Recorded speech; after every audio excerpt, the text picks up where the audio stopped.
Hey guys, guess what?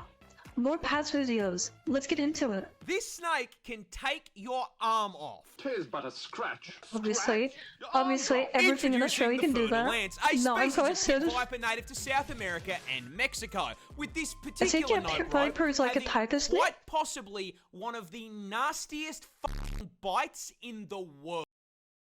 No, fuck off. I've heard too many. I've heard too many. They all blend into like just being the same level of like horrificness.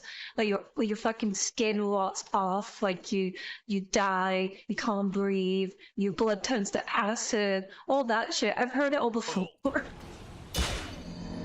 This is a fairly major problem because this little has the temperament of an eshay at a train station.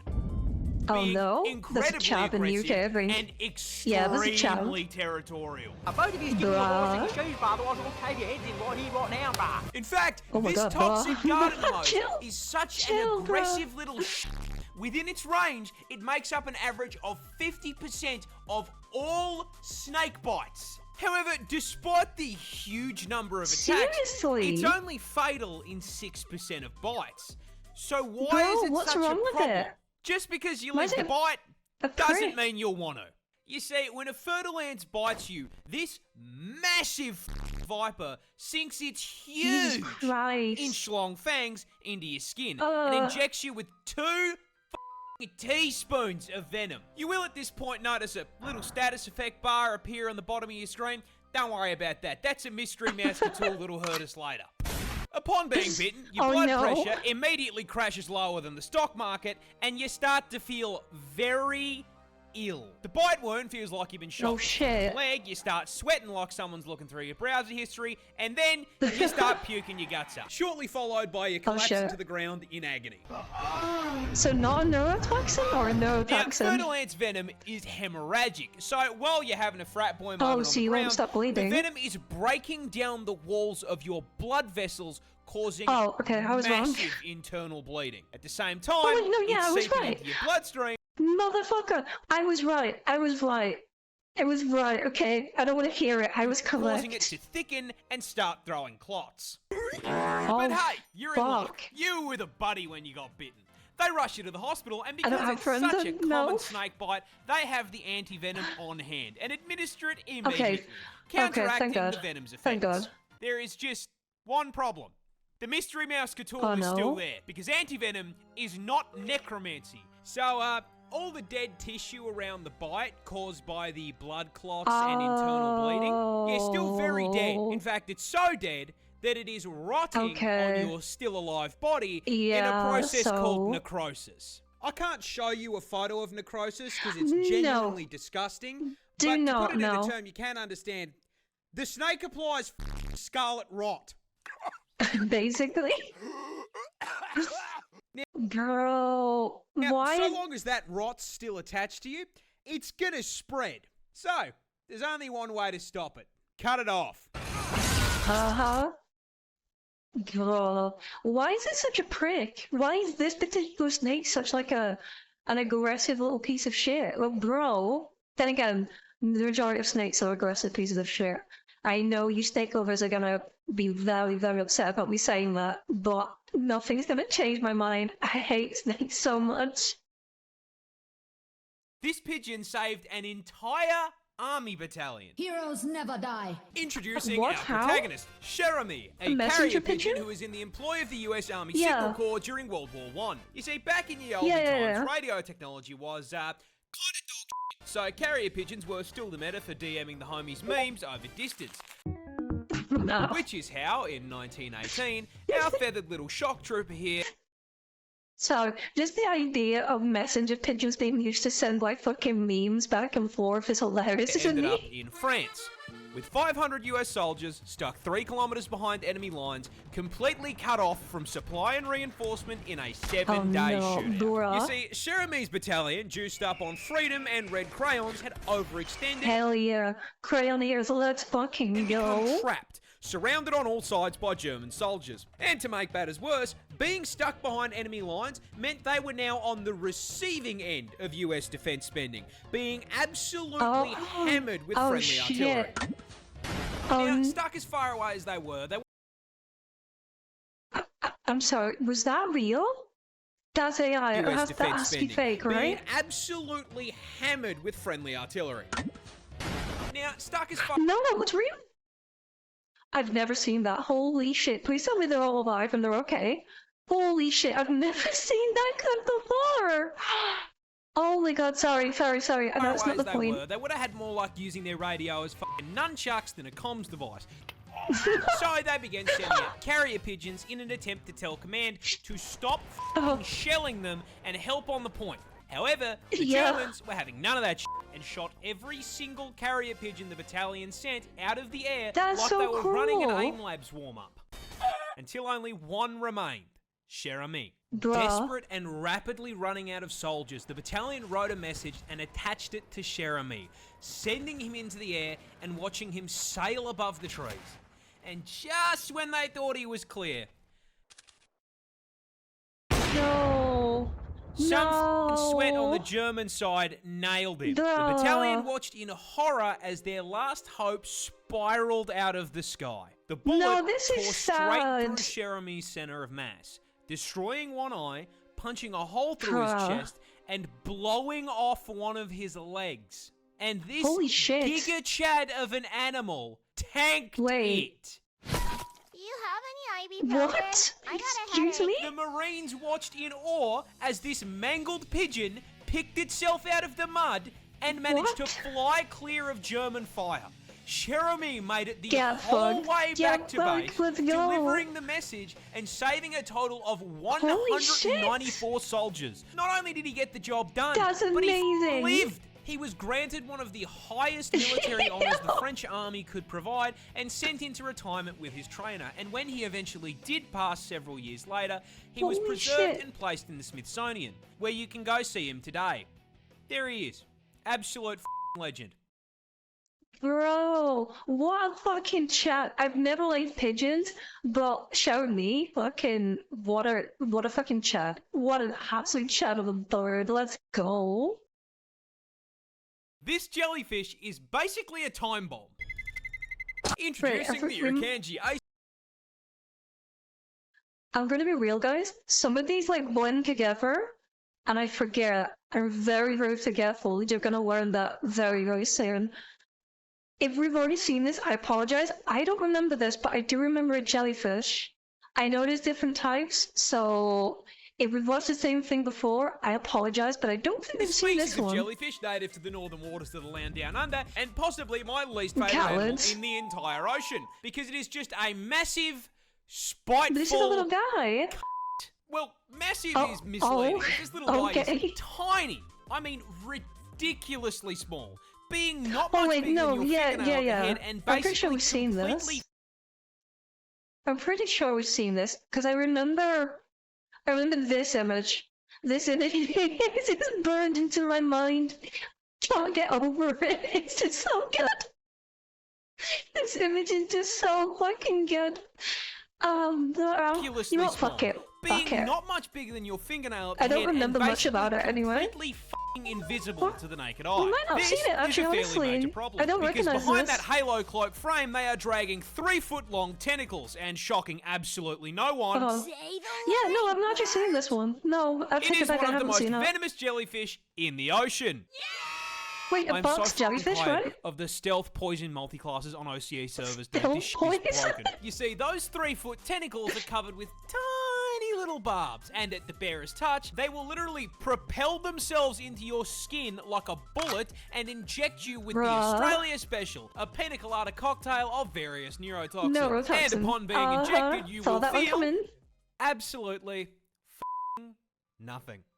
You'll keep swimming around, splashing about in the water, kissing the homies, until you are overcome with a sudden, severe feeling of impending dread. I mean the kind of dread that will have you hysterically screaming that you are about to die. I am gonna die! I'm gonna die! I'm gonna f***ing die! That's because the invisible cunt here does psychic damage inflicting a condition known as Irukandji syndrome. It starts with a feeling of impending doom so strong, there are records of people asking to be, avoiding a ban here, forcibly disconnected from God's Minecraft server. And that feeling of doom is warranted because... Sorry, I love that phrasing he used. That is probably the best, the absolute best way he could have put that. There's no better way than 30 that. minutes after being stung, that biological bomb goes off, with the venom initially causing extreme pain throughout your entire body. And after making you feel like a failed isekai protagonist, the venom then spikes your blood pressure and heart rate through the roof, which can cause heart attacks, blood clots, and is even reported to cause brain hemorrhages. And the f***ed up part is, it doesn't have an anti-venom. This thing sneak attacks you, waits 30 minutes, sends you a private DM telling you it got your ass, and there is not a f***ing thing you can do about it. Bro, what the fuck? The fact that you don't feel anything at first, that's one of the many ways that nature is not nice. One of the many fucking ways. God fucking damn. I thought I'd be okay with this by now, but no. This just... Bruh. This animal will peel your face off like a banana. What is that image? That's Introducing the one horrifying. creature that strikes fear into the hearts of every Aussie. The Is it a infamous, koala? terrifying drop bear. A species of predatory marsupial exclusive to... I've heard the name drop bear, and I've heard multiple people talk about drop bears. I don't know anything about them. I just know that a lot of people know them, and a lot of people in my friend group at least have been waiting for me to see this one. This genuine nightmare may seem pretty normal at That's first. a horrifying image. The koala bear, and that is by design. Oh, okay. See, the drop bear is an ambush predator, patrolling the branches of the eucalyptus tree and using their keen sense of smell to detect incoming prey. And once they can smell you approaching, they will position themselves in the leaves of the trees, being basically impossible to spot unless you're actively looking for them. Me? And even if you do see them, you're automatically going to assume it's a koala. And that it's assumption is yeah. probably going to be the last mistake you make, because walking under these things is inviting the most painful death you... That is a monster. That is a monster. It's like the I don't know what it was. The two little animal things that you fed that you didn't feed at midnight, and then you fed them at midnight, they turned into monsters. That's what this is. Think of. Once you've walked into range, the drop bear will launch itself from a tree and aim directly for your head. Small animals will often be clapped on impact as the 20-kilo drop bear launched itself out of the tree so fast that it snaps their spine. And they're the lucky ones, because once they make contact with your head, drop bears will immediately puncture your scalp with their foreclaws and latch on like a fuzzy little face hugger. Once firmly attached to your skull, the drop bear will start to kick out your eyes with its hind claws in an attempt to blind you. And while they are forcing you to cosplay Daredevil, they will be tearing into your face with their fangs like a fucking chainsaw.